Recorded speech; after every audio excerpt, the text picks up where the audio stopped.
फटाफट बड़ी खबरों को। इलाहाबाद विश्वविद्यालय में गणित के स्कोर से मिलेगा बीए बीकॉम बीए एलएलबी में दाखिला। इलाहाबाद विश्वविद्यालय में स्नातक पाठ्यक्रमों में दाखिला कॉमन यूनिवर्सिटी एंट्रेंस टेस्ट के स्कोर के आधार पर होगा। प्रवेश के लिए पंजीकरण जल्द ही समर्थ पोर्टल पर शुरू किए जाने की तैयारी है। इस बार एक बड़ा बदलाव ये किया गया कि गणित विषय की परीक्षा देने वाले अभ्यर्थी अब केवल बीएससी में गणित ही नहीं बल्कि बीए बीकॉम बीए एलएलबी और आईपीएस में दाखिला ले सकेंगी। गोवंश गोद लीजिए, आय बढ़ाइए, योगी सरकार ने किसानों के लिए शुरू की योजना। प्रदेश के किसान अब 1 से 4 तक गोवंश गोद ले सकेंगे। मुख्यमंत्री सहभागिता योजना के अंतर्गत शुरू की गई इस पहल का उद्देश्य न सिर्फ बेसहारा गौवंश का संरक्षण करना है बल्कि गौ आधारित ग्रामीण अर्थव्यवस्था को मजबूती देना है। इस योजना के तहत गौवंश को गोद लेने वाले किसानों के घरों के पास मनरेगा के अंतर्गत व्यक्तिगत कैटल शेड बनाई जाएंगी। शादी प्रोत्साहन पुरस्कार योजना में आए 74,000 से अधिक आवेदन। मुख्यमंत्री बोले हर पात्र को मिले लाभ। उत्तर प्रदेश में योगी सरकार सामाजिक न्याय और समावेशी विकास के जिस मॉडल पर काम कर रही है उसके केंद्र में राज्य के दिव्यांगजन भी हैं। सरकार समाज के संवेदनशील वर्ग को केवल आर्थिक सहायता ही नहीं बल्कि सम्मान और आत्मनिर्भरता का मार्ग भी प्रशस्त कर रही है। शादी प्रोत्साहन पुरस्कार योजना इसका एक ज्वलंत उदाहरण है। यूपी में अब 3,000 वर्ग मीटर पर खुल सकेंगे अस्पताल, होटल निर्माण भी होगा आसान। उत्तर प्रदेश में शहरी विकास, निवेश और स्वास्थ्य क्षेत्र को नई दिशा देने के लिए राज्य सरकार ने भवन निर्माण और विकास उपविधियों में बड़ा संशोधन किया। इससे राज्य में छोटे और मध्यम निवेशकों को प्रोत्साहन मिलेगा और शहरीकरण की प्रक्रिया को गति मिलेगी। नई नियमावली के तहत अब प्रदेश में केवल 3,000 वर्ग मीटर भूमि पर अस्पताल और नर्सिंग होम खोले जा सकेंगे। पहले इसके लिए 20,000 वर्ग मीटर भूमि की अनिवार्यता थी। बहराइच में 69 करोड़ की लागत से बनेगा बाईपास। बहराइच लखनऊ हाईवे से जुड़ेगा गोंडा मार्ग। बहराइच लखनऊ हाईवे के टिकोरा मोड़ से बहराइच गोंडा रोड के बीच प्रस्तावित बाईपास का निर्माण 69 करोड़ 30,30,000 रुपए की लागत से होगा। इसके लिए भूमि चिन्हांकन का कार्य पूर्ण कर लिया गया है। इस परियोजना में लगभग 685 किसानों की 287 गाटा संख्या की भूमि अधिग्रहित की जा रही है। बिल्डर ने बढ़ाया 40% मेंटेनेंस शुल्क, सोसाइटी में मचा हड़कंप। ग्रेटर नोएडा वेस्ट स्थित लॉ रेजिडेंसिया सोसाइटी में बढ़े हुए मेंटेनेंस शुल्क का निवासियों ने विरोध किया। आरोप है कि सोसाइटी में पर्याप्त सुविधाएं नहीं हैं। सुविधाओं की पूर्ति के लिए बगैर मेंटेनेंस शुल्क में 40% की बढ़ोतरी की है। निवासियों ने एकजुट होकर बिल्डर के खिलाफ प्रदर्शन किया। खेतों की मेड़ पर पेड़ लगाएं किसान, सीएम योगी बोले मिलेंगे $5। उत्तर प्रदेश के मुख्यमंत्री योगी आदित्यनाथ ने जनप्रतिनिधियों से किसानों को अपने खेतों की मेड़ों पर बने बड़े पैमाने पर वृक्षारोपण करने के लिए प्रोत्साहित करने को कहा। उन्होंने कहा कि ऐसा करने से उन्हें कार्बन क्रेडिट योजना के तहत लाभ प्राप्त करने में मदद होगी। सीएम योगी ने कहा कि कार्बन क्रेडिट प्रणाली के तहत किसानों को सर्वे के बाद $5 मिलेंगे। पौधारोपण महाअभियान 2025। योगी आदित्यनाथ सरकार के मंत्री सभी 75 जनपदों में करेंगे पौधारोपण। योगी आदित्यनाथ सरकार ने 9 जुलाई बुधवार को होने वाले पौधारोपण महाअभियान 2025 को अभूतपूर्व बनाने के लिए सारी तैयारी कर ली है। मुख्यमंत्री योगी आदित्यनाथ इस महाअभियान की मॉनिटरिंग कर रहे हैं। इसके अंतर्गत एक दिन में पूरे प्रदेश में 37 करोड़ पौधारोपण किया जाएगा। योगी आदित्यनाथ से सरकार के सभी मंत्री प्रदेश के 75 जिलों में पौधारोपण करेंगी। काशी विश्वनाथ मंदिर में रुद्राभिषेक कराना होगा महंगा। काशी विश्वनाथ मंदिर में आगामी दिनों में रुद्राभिषेक कराना महंगा होगा। सावन से पहले तैयारियों की बैठक में मंदिर प्रशासन और शास्त्री गणों की मांग पर मंडलायुक्त एस राजलिंगम ने मुख्य कार्यपालक अधिकारी से समय के अनुरूप वृद्धि का प्रस्ताव मांगा। काशी विश्वनाथ धाम सभागार में रविवार को मंडलायुक्त ने सावन की तैयारियों को अंतिम रूप देने के लिए मंदिर प्रशासन के अधिकारियों और धाम से जुड़े विभिन्न लोगों के साथ बैठक की। काशी विश्वनाथ मंदिर में अब इस चीज के इस्तेमाल पर लगी रोक। वाराणसी के काशी विश्वनाथ मंदिर में अब से प्लास्टिक के इस्तेमाल पर रोक लगा दी गई। श्री काशी विश्वनाथ मंदिर न्यास परिषद की बैठक में यह महत्वपूर्ण फैसला लिया गया, जिसमें मंदिर परिसर को प्लास्टिक मुक्त करने पर मुहर लगा दी गई। इस बैठक में यह तय किया गया कि सावन माह के बाद किसी भी प्रकार का प्लास्टिक लेकर काशी विश्वनाथ मंदिर में प्रवेश नहीं मिल सकेगा। यूपी में सीएम योगी देंगे 20 करोड़ का पुरस्कार। उत्तर प्रदेश सरकार की महत्वाकांक्षी आकांक्षात्मक विकासखंड योजना के तहत वर्ष 2024-25 की वार्षिक डेल्टा रैंकिंग जारी की गई है, जिसमें उत्कृष्ट प्रदर्शन करने वाले 5 विकासखंडों को 20 करोड़ रुपए की प्रोत्साहन राशि दी जाएगी। मुख्यमंत्री योगी आदित्यनाथ इन विकासखंडों को सम्मानित करेंगी। आगरा में आज से बारिश होगी कम, उमस करेगी बेहाल।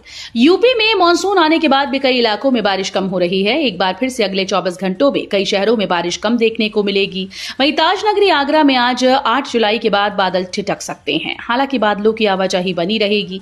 धूप निकलने के बाद उमस परेशान कर सकती है। दोपहर में कुछ स्थानों पर बारिश हुई, लेकिन बाद में तेज धूप से चुभने वाली गर्मी ने बेहाल कर दिया।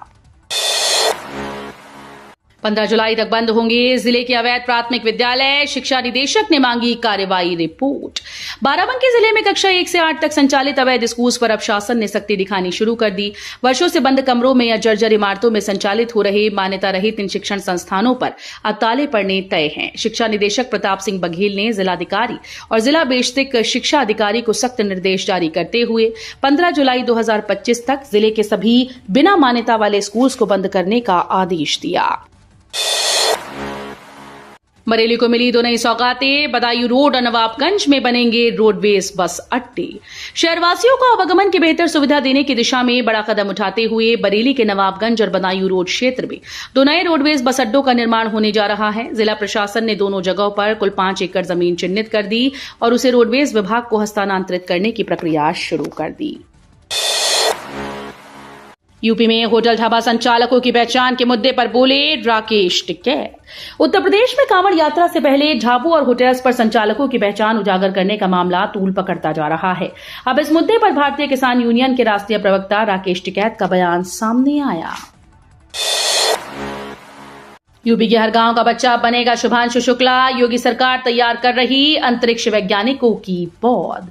योगी सरकार ने प्रदेश के हर ब्लॉक के बच्चों को अंतरिक्ष वैज्ञानिक बनाने की दिशा में बड़ा कदम उठाया। योगी सरकार प्रदेश में अंतरिक्ष वैज्ञानिकों की पौध तैयार करने के लिए ब्लॉक स्तर पर सरकारी स्कूल्स में एस्ट्रो लैब्स तैयार कर रही है। सीएम योगी के निर्देश पर वर्तमान में प्रदेश के कई जिलों के ब्लॉक के सरकारी स्कूल्स में पीपीपी मॉडल पर एस्ट्रो लैब बनकर तैयार भी हो गई है, जहां बच्चे केवल किताबों से ही नहीं बल्कि टेलीस्कोप समेत अन्य उपकरणों के जरिए अंतरिक्ष के रहस्यों से रूबरू हो रहे हैं।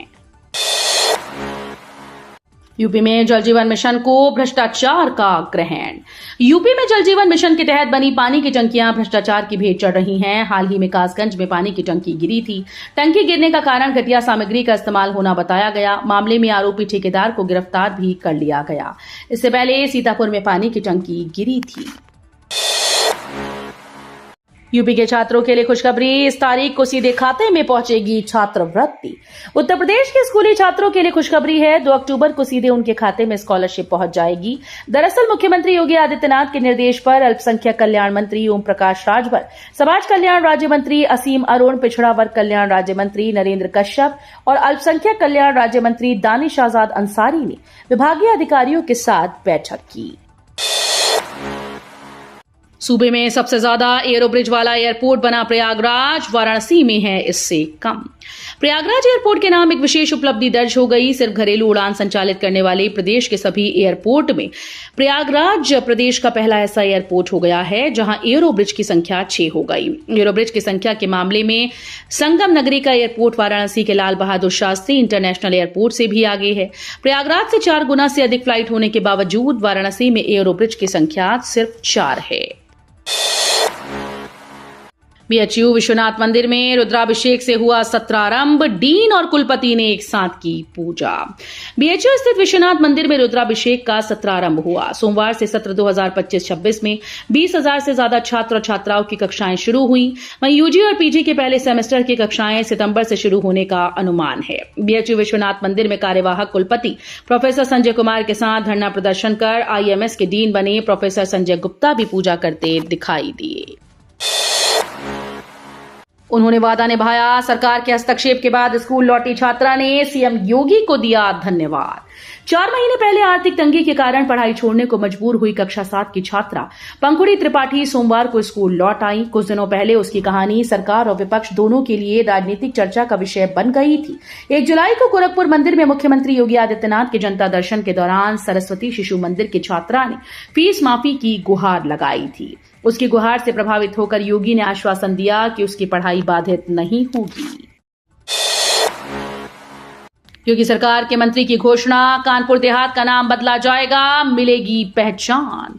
कानपुर देहात का नाम बदलने की चर्चा शुरू हो गई। जल्दी कानपुर देहात को नया नाम मिलेगा। योगी सरकार में कैबिनेट मंत्री राकेश सचान ने ये जानकारी दी। उन्होंने बताया कि इसका प्रस्ताव प्रदेश सरकार के पास भेजा गया है, जिस पर गंभीरता से विचार किया जा रहा है। इस मौके पर मंडल आयुक्त सहित अन्य अधिकारीगण मौजूद रहे। लखनऊ कानपुर हाईवे पर बनेंगे 5 फ्लाईओवर और एफओबी, आसान होगा सफर। लखनऊ कानपुर हाईवे पर 3 स्थानों पर फ्लाईओवर और 2 स्थानों पर फुट ओवर ब्रिज बनाए जाएंगे। इस निर्माण से हाईवे पर हादसे और जाम पर लगाम लगेगी, साथ ही वाहनों की गति भी बढ़ेगी, जिससे लखनऊ से कानपुर पहुंचने में समय भी कम लगेगा। लखनऊ कानपुर हाईवे पर 5 ब्लैक स्पॉट चिन्हित किए गए थे, जिसमें नवाबगंज, दही चौकी, त्रिभुवन खेड़ा, आशा खेड़ा और चमरौली हैं। अब ओला उबर में नहीं चलेगी 8 साल से पुरानी गाड़ियां। सरकार ने अब ओला और उबर जैसी राइड हेलिंग सर्विस पर बड़ा फैसला लिया है। अब इन ऐप्स पर चलने वाली टैक्सीज पंजीकरण की तारीख से सिर्फ 8 साल तक ही चल सकेंगी। इसके बाद भले ही गाड़ी बिल्कुल फिट हो, वो कमर्शियल उपयोग के लिए रिटायर मानी जाएगी। ये नियम पूरे देश में लागू होगा और इससे हजारों ड्राइवर की रोजी रोटी और लाखों यात्रियों के अनुभव पर असर पड़ेगा। साल भर में 4000 होमगार्ड हुए रिटायर्ड। सीएम योगी की घोषणा के बाद भी अटकी है भर्ती नियमावली। मुख्यमंत्री योगी आदित्यनाथ के द्वारा प्रदेश में 42,000 होमगार्ड स्वयंसेवकों की भर्ती की घोषणा के बाद भी शासन ने इस दिशा में आगे कदम नहीं बढ़ाया। भर्ती की नई नियमावली मंजूरी के लिए बीते 3 माह से शासन में लंबित है। वहीं बीते 1 वर्ष के दौरान करीब 4000 होमगार्ड स्वयंसेवक सेवानिवृत्त हो चुके हैं।